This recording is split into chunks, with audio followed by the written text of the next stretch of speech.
Nous sommes avec Pascal Biretsveng qui est directeur de la publication chez Action Future, un magazine papier qui existe depuis longtemps, qui est dédié aux investisseurs actifs. Eh bien Pascal, je vais vous laisser déjà nous présenter l'histoire du magazine, ce qu'il contient, les experts que vous recevez au fil des numéros. Donc Action Future, c'est un magazine qui existe depuis 2001, donc à plus de 15 ans d'existence, qui est au départ un magazine spécialisé dans l'analyse technique et qui s'adresse aux traders aussi bien expérimentés que débutants en développement des méthodes de trading et en expliquant comment se servir de certains indicateurs pour trader au quotidien. Donc c'est un journal qui est donc trimestriel, papier, donc c'est un des seuls magazines spécialisés en ce domaine. On a voulu faire un magazine papier parce que les traders ce sont des personnes qui sont sur leurs écrans la plupart du temps et on va dire que Action Future c'est l'occasion de poser un peu les écrans, de prendre un stylo et de réfléchir posément à sa manière de trader, à comment optimiser son trading et à qui s'adresser pour pouvoir progresser en trading.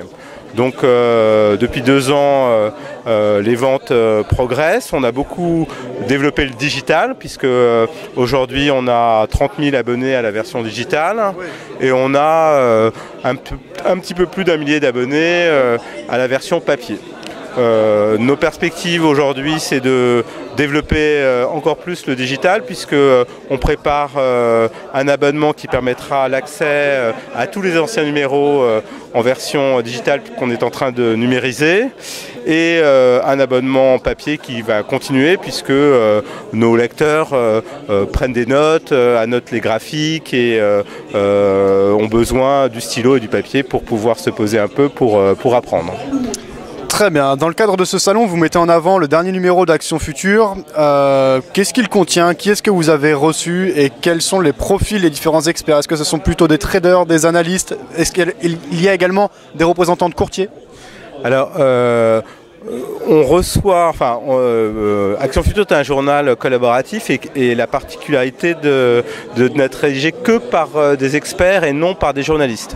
Donc ça garantit aussi au lecteur que quand il lit un papier dans Action Future, c'est un papier qui a été rédigé par un professionnel qui trade en général avec son argent et donc est en général assez vigilant et beaucoup plus vigilant que les journalistes qui n'ont pas le droit de jouer. Donc ça permet d'avoir des expertises et des conseils de personnes qui sont directement concernées par le trading parce que les conseils qu'ils donnent, ils se les appliquent à eux-mêmes. Donc on reçoit beaucoup de traders pour compte propre.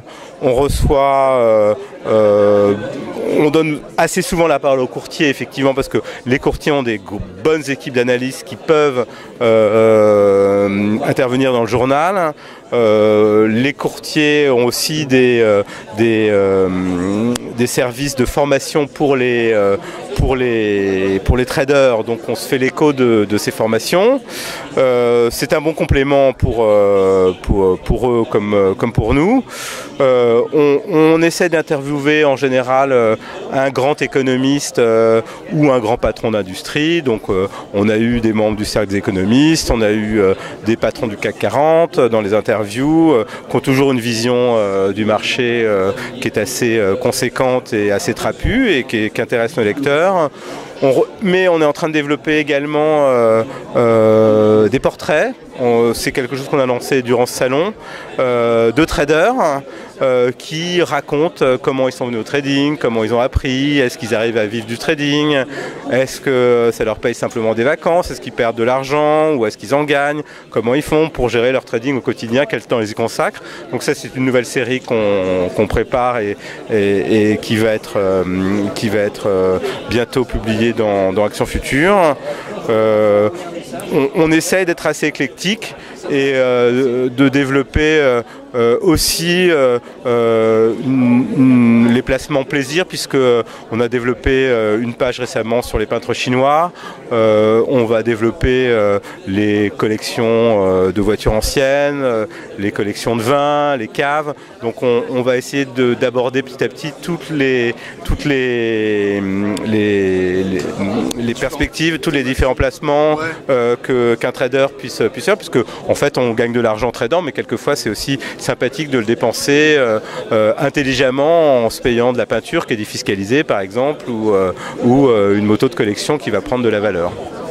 Très bien, donc vraiment dédié à l'investisseur actif, mais également à la manière dont tu peux investir sur le moyen long terme, voire dans des investissements plus plaisir, comme vous venez de le présenter. Si on veut s'y abonner, je crois que c'est 26 € à l'année à la version papier. La version numérique, est-ce que c'est le même prix? La version numérique est en préparation, donc l'abonnement à la version numérique sera moins cher, bien sûr. On devrait être aux alentours de 10 €, sans doute un peu moins de 10 € pour avoir un prix d'appel.